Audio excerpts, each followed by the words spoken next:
Bonjour à tous, c'est Gilles, je venais vous saluer aujourd'hui. J'espère que vous passez une très bonne journée. J'ai des pies qui viennent frapper à ma fenêtre. On se prépare, je voulais juste se préparer parce que je voudrais pas qu'après on nous dise ah bah non, on savait pas, on n'était pas prêt. Enfin bon, pour tous ceux qui ont des oreilles pour écouter, la vérité est toujours disponible. Elle peut venir de n'importe où. Et ce qui se prépare, c'est qu'il y a eu, enfin, c'est parce qu'il y a eu une accélération quantique au niveau du collectif humain. Et donc là-haut, ils peuvent voir qu'il y a une possibilité de contact avec l'humanité. Et toutes les nations stellaires, les galactiques qui sont là invisibles, vont pouvoir peut-être se manifester avant la fin 2020. Sinon, peut-être en 2021, parce qu'il n'y a pas vraiment de temps là-haut. C'est juste une question quand l'univers donne son feu vert, les choses arrivent. Et donc ce premier contact sera un premier contact du premier type, c'est-à-dire juste des apparitions dans le ciel. On verra des centaines de vaisseaux, n'importe où on est sur Terre, ils vont apparaître, ils vont se manifester. Et ça va, on va vraiment pouvoir, on se rapproche vraiment vers la libération du monde. Il faut vraiment se préparer pour cette libération, parce qu'il y a cette première directive. La directive, c'est la non-interférence, comme dans Star Trek, la première directive. Mais cette première directive a été levée ici sur Terre, parce que la souffrance que les humains doivent subir à cause des programmes terrestres est beaucoup trop importante et il n'y a plus rien à apprendre de cette souffrance. Donc le créateur qui a créé toutes ces lois est intelligent et à pouvoir lever cette première directive, et donc les voiles vont tomber, hein, beaucoup de gens vont, tous ceux qui sont cet ego collectif de gens qui se croient tellement supérieurs vont devoir baisser les yeux et ramener leur queue entre leurs jambes, hein, parce qu'ils vont vraiment avoir peur, parce que tout ce qui se passe, c'est que et les intraterrestres, les êtres de la Terre intérieure, vont quand même aussi se manifester. Donc tout ça, c'est vraiment ce qui se passe, c'est vraiment ce qui se prépare, disons, et ça va vraiment libérer le monde de manière que rien d'autre ne va pouvoir libérer le monde de cette manière. Ce qu'il y a, c'est on est vraiment des guerriers pacifiques ici. On est l'infanterie, on est les bottes sur le terrain. Hein. Ici, tous les travailleurs de lumière, tous les gens qui travaillent, qui œuvrent pour le bien, pour servir le Créateur, pour servir le bien, le plus haut bien de tous. On est vraiment l'infanterie. Mais là, c'est la cavalerie qui va arriver. Et donc, quand la cavalerie arrive, ça assure, ça conclut le programme. Et donc tout ça, ça se prépare. Hein. Donc je voulais venir en parler. D'ailleurs ici c'est un tableau c'est quelqu'un qui est sur un chevalet, sur une planète, dans un tableau, et puis il a un regard un petit peu inquiet. Il y a toutes ces soucoupes volantes autour de lui. Je pensais que c'était bien de mettre ce tableau aujourd'hui. Alors, je discutais deux, trois idées aussi, hein, c'est que bon, tous les jours on fait des petits pas, on fait des petits pas. Personnellement, je m'aperçois que je fais des pas qui m'avancent vers ce que l'esprit veut pour moi. C'est ce paradigme, cette ligne temporelle qui est le paradis, parce qu'il y a cet Armageddon et le paradis. Sur quoi on s'aligne, hein, quel est l'égrégore que l'on nourrit? Est-ce qu'on nourrit la peur de ce que l'on ne veut pas, ou est-ce qu'on nourrit la lumière de ce que l'on veut? Et donc c'est très important de choisir. C'est vraiment un temps qui a été donné aux humains pour choisir. Cet événement, ça pointe aussi sur la maltraitance des animaux. Hein. En Chine, il y a énormément, la Chine va devoir se responsabiliser sur la maltraitance des animaux sauvages, des animaux en danger. On va arrêter de manger des chiens, des chats. C'est pas des animaux qui ont un accord d'âme avec l'humanité pour être mangés. Bon, les cochons, les vaches, les poulets, je ne suis pas en train de dire que c'est bien de sacrifier la vie de ces animaux, mais enfin ça fait partie de leur accord d'âme de servir dans cette fonction, dans cette époque. Mais et même ça, ils doivent être bien traités, ils doivent être aimés. Quand un animal est aimé, a eu une belle vie, quand on le mange, on n'est pas en train, on prend pas les peurs, parce que quand on mange un animal, on doit gérer toutes ses peurs, tout ce qu'il a accumulé. On ne connaît pas l'âme, mais l'âme est toujours là. Hein. L'âme est éternelle. Et donc on doit devenir une sorte d'alignement, un match pour ce que l'on a demandé, de rentrer dans cette énergie paradisiaque. Personnellement, bon, c'est un petit peu du common sense, mais bon, actuellement, mais il faut continuer. C'est bien se prendre beaucoup de vitamine C de toute manière. Hein. La vitamine C, c'est très très puissant pour renforcer notre système nerveux. Personnellement, je mange une pomme, une banane et un citron pressé tous les jours, parce que ce qu'on cherche, c'est alcaliniser notre corps, parce qu'il y a plein de choses. Toute cette électronique nous acidifie le corps et rend notre immunitaire. Je ne sais pas si la médecine connaît encore ce principe d'acidification ou de tout ce que il y a certaines nourritures qui acidifient et d'autres nourritures qui alcanisent le corps, qui le pacifient, hein, à tous les niveaux. Et donc, parce que bon, l'ego de l'homme collectif, l'ego collectif de l'homme ne peut pas accepter, n'accepte pas encore l'idée qu'il peut y avoir des êtres plus intelligents que lui qui vivent dans d'autres dimensions. Il n'a pas encore réalisé de ça. Il est très sûr de son pouvoir, il est très sûr de sa connaissance. Hein. Alors que bon, comme Socrate disait, je sais que je ne sais pas, et ça faisait de lui l'homme le plus sage de Grèce à son époque, comme l'avait dit Apollon, parce que la sagesse des mortels est bien peu de choses. Et donc, par contre, bon, tous les religieux peuvent accepter l'existence d'un être supérieur qu'ils appellent Dieu. Dieu est omnidimensionnel. Et donc, tous les gens qui sont religieux d'une manière ou d'une autre, quelle que soit leur religion, peuvent accepter qu'il existe des êtres supérieurs à eux-mêmes. Mais enfin, même ceux-là n'ont du mal encore, enfin, ne sont pas encore informés du fait que les anges sont réels, les archanges, les maîtres ascensionnés, toutes ces familles galactiques, tous ces êtres galactiques qui vivent dans des dimensions supérieures ont une connaissance, une unification avec leur source, leur créateur, ce qu'on appelle Dieu, à l'intérieur d'eux-mêmes, qui est éternel, ils sont des êtres éternels. Donc ils ont une connaissance supérieure, il faut accepter cette connaissance et ils vont bientôt arriver. Donc tout ça, moi, ça fait des années, des décennies que je communique avec eux. Mais bon, on a tous cette possibilité. Quand on dort, quand on va tous dans ces plans, on va tous travailler là-haut. Mais ce qu'il faut, c'est arriver à reconnecter notre conscience que notre conscience physique humaine terrestre puisse accepter toute cette information pour pouvoir l'intégrer. Et parce que tous ces êtres de la 5e dimension et au-delà ont développé leur nature christique. Ils sont en alignement avec la voie du Christ, avec la voie de l'amour inconditionnel, du pardon inconditionnel, de la lumière inconditionnelle. Il faut accepter de se laisser guider. Je vais tirer quelques cartes et discuter de quelques autres idées pour compléter ce message. Voilà. Alors, on va tirer 5 cartes. Passé, présent, futur. Alors, le passé, c'est la destinée. On sait déjà quelle est notre destinée, cette libération du monde, cette libération personnelle. C'est comme il y a un escalier, on est en train de s'acheminer sur cet escalier. Actuellement, on est dans la solution. La solution est déjà trouvée pour ceux qui sont réceptifs. Quand vous demandez, vous appelez les archanges ou le Christ ou le Bouddha ou tous ces êtres, si vous êtes bien en méditation, ils peuvent venir vous répondre comme ça tout de suite. Mais sinon, vous posez des questions. C'est généralement le soir, quand notre corps est au repos et notre esprit est calme, qu'ils viendront généralement pour nous répondre, pour communiquer avec nous. Et quand on communique avec des êtres comme le Christ, c'est des présences qui sont transformationnelles. Leur amour, ou n'importe quel guide, n'importe quel archange, ce sont des êtres tellement, tellement puissants dans leur lumière qu'ils ont un pouvoir de nous transformer. Et ce qui arrive dans le futur, c'est la communication. Donc voilà, il y a toute cette communication on va pouvoir vraiment commencer à communiquer avec des intelligences supérieures de l'univers qui vont pouvoir nous assister. Ils ne sont pas là pour prendre le pouvoir ou nous dire comment on doit faire les choses. Ils sont là par protection de l'humanité, de la planète, pour nous guider vers des solutions qui vont être pratiques pour tous, et éliminer la pauvreté, éliminer la maladie, éliminer toutes ces choses, tous ces pouvoirs extérieurs. Le seul vrai pouvoir, c'est le pouvoir intérieur. La chose sur laquelle on travaille actuellement, c'est la compassion. Être bon avec nous-mêmes, se faire du bien à soi-même et arriver à faire des bonnes œuvres, aider les autres, assister les autres. Plus on arrive à développer notre compassion, au plus notre courage se développe et notre lucidité s'expand aussi. Au plus notre lucidité s'expand, au plus notre courage se développe, le courage de se perfectionner soi-même, et notre compassion aussi. Et au plus on se développe de courage, au plus la lucidité et la compassion se développent. C'est les essentiels de l'ascension. Et l'aboutissant, ça va être les requêtes. On va pouvoir... il y a toutes sortes de requêtes qui vont pouvoir être faites, qui vont pouvoir nous ancrer dans cette nouvelle voie. Donc voilà, hein, je suis content de voir ici les gens ressortent. Hein, c'est parce qu'on tout ça, c'est vraiment. On saura plus tard que tout ça, c'est vraiment. Il y a beaucoup de manipulation dans tout ce qui se passe actuellement, mais bien que ça serve sa fonction, il faut l'accepter.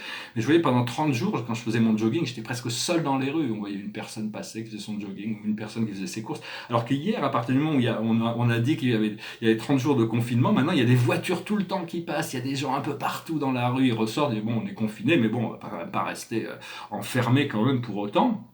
Même si, bon, ils respectent la distanciation, mais enfin bon, on n'est plus... Alors l'idée, c'est que, bon, on émet des ondes de pensée qui sont de bêta, alpha, θ, delta ou gamma. Ce sont les 5 fréquences de vibration mentale que l'on est capable de produire en tant qu'humain. Les ondes gamma sont les ondes de génie, les idées de génie, c'est la 5e dimension, c'est ce que l'on veut atteindre. Hein. Mais en essence, quand on est réveillé et on est complètement concentré sur l'extérieur, on émet des ondes bêta. L'idée, c'est de revenir dans les ondes alpha, qui est complètement posée et en paix à l'intérieur, et pourtant conscient de ce qui se passe. Si on va plus profondément dans la méditation, on tombe en θ, et quand on dort, on tombe en delta. Et donc, toutes ces méditations sont très importantes. Il faut apprendre à méditer. Au plus il y a de gens qui méditent, au plus on médite, au plus on avance vite. Hein. C'est vraiment d'arriver à lâcher prise sur tout ce programme mental pour découvrir la réalité de l'âme. Et une fois qu'on est bien ancré dans sa lumière, on reste toujours dans un état alpha. On a moins besoin de faire la méditation, on en a quand même besoin, mais beaucoup moins, parce qu'on est toujours dans cet état alpha. Qui nous connecte parfois à ces états de révélation brillante, des choses brillantes qu'on peut découvrir, qu'on ne peut pas toujours partager parce que bon, si les autres ne sont pas forcément prêts à le recevoir. Je voulais recommander aussi de regarder des comédies plutôt que des films catastrophes. Actuellement, ça paraît évident, mais enfin, essayez de trouver des choses qui vous allègent l'esprit. Hein. Il ne faut pas en rajouter des peurs dans la conscience. Et rester vraiment comme l'œil, vraiment, cette décennie, hein, cette année, l'année prochaine, il y a tellement d'événements qui vont arriver qu'il faut vraiment être dans l'œil de l'ouragan, du cyclone. Il peut y avoir un cyclone autour de nous, si on est dans l'œil, tout est calme à l'intérieur. Hein. Donc c'est vraiment ce qu'on doit vraiment travailler. On a toujours le droit de changer d'avis sur les choses aussi, quelles que soient les croyances qu'on peut avoir, il faut être assez flexible pour pouvoir s'adapter à ce que la vie nous enseigne. Et donc parce qu'il y a vraiment deux scénarios qui sont possibles, hein, qui se confrontent et qui sont là. C'est l'égrégore du paradis et l'égrégore de l'Armageddon. Donc c'est la confiance et l'amour, ou la méfiance et la peur. Savoir quel égrégore on nourrit. Si on voit toutes ces choses sombres et qu'on veut lutter contre elles, je ne vais pas le répéter, c'est comme si on ne fait que mettre de l'huile sur le feu.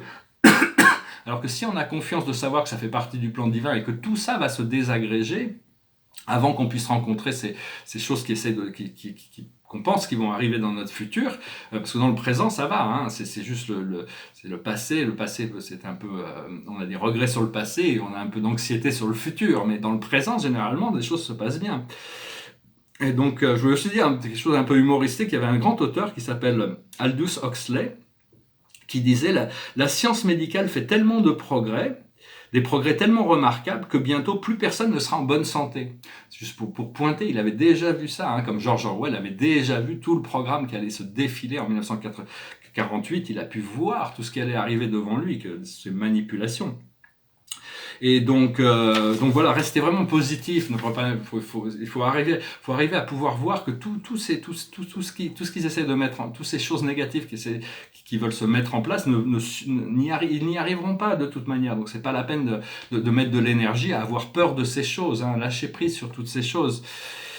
Et donc vraiment, on se prépare pour cette libération. Hein, notre mission, c'est de rester en calme, rester en paix et se préparer pour ces célébrations de liberté qui vont arriver. Donc ici, bon, c'est un papier sur le premier contact. À un moment donné, on va pouvoir voir ces choses-là. Et il y a beaucoup de gens qui vont avoir très peur. Mais ça va créer un choc dans la conscience, ça va nous forcer à remettre toutes nos sciences, toute notre conscience en question. Hein. C'est une fois que les extraterrestres se montrent, on ne pourra plus dire, il y a peut-être des médias qui vont dire ah oui non, ça a été une hallucination collective et que tout ça n'existe pas, mais ils vont pas disparaître pour autant, ils vont revenir, on va finir par être obligé de prendre en compte ces choses-là.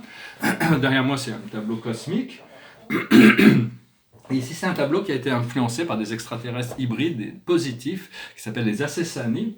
Et ça représente 15 symboles qui disent se centrer, s'expandre, se balancer, se préparer, exprimer, extendre, déverrouiller, flotter, percevoir, relayer, réaliser, agir, transformer, connecter et manifester. C'est vraiment des symboles. Quand on médite sur ces symboles, ils nous ça ouvre notre ADN. Hein.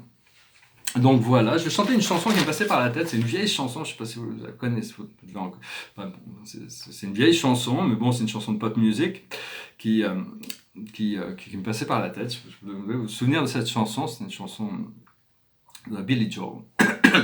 It goes like this.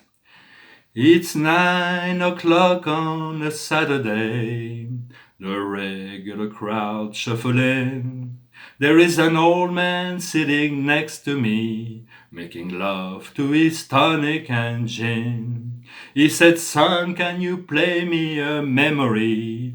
I'm not sure how it goes, but it's really sad and it's sweet, and I knew it complete when I wore a younger man's clothes. La la la la la la la la la la la la. Sing us a song, you're the piano man. Sing us a song tonight, where we're all in the mood for a melody. You've got us feeling alright. Now John at the bar is a friend of mine. He gets me my drinks for free, and he's quick with a joke or to light up your smoke, but there's some place that he'd rather be. He said, Bill, I believe this is killing me, and the Sam ran away from his face. Well, I'm sure that I could be a movie star if I could be out of this place. Oh la la la la la la la la la la la la. Now Paul is a real estate novelist who never had time for a wife, and he's talking with Davy, who's still in the Navy and probably will be for life. The waitress is practicing politics as the businessmen slowly get stoned. Yes, they're sharing a drink they call loneliness, but it's better than drinking alone.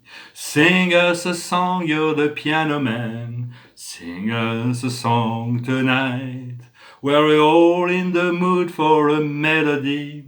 You've got us feeling alright.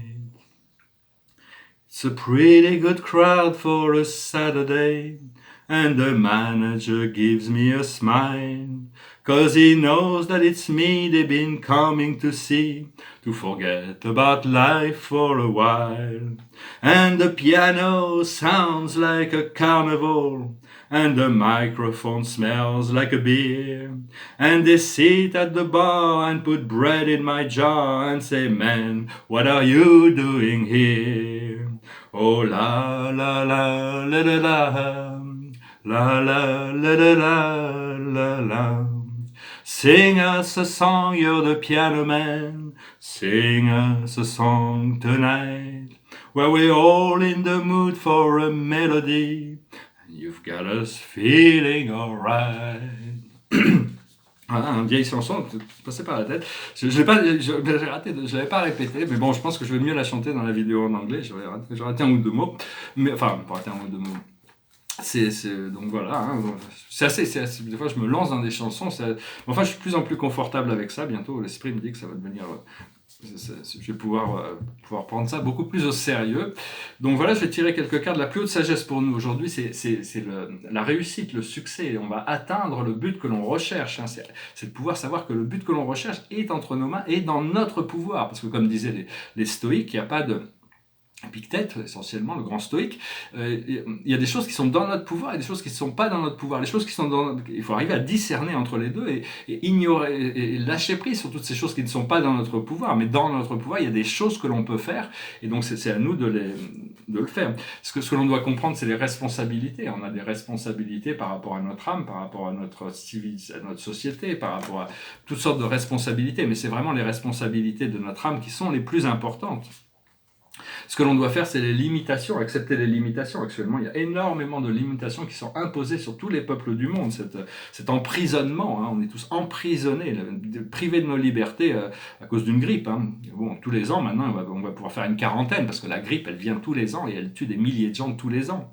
Enfin bon, je plaisante, hein, je suis un peu... C'est cynique des fois un peu, je m'excuse.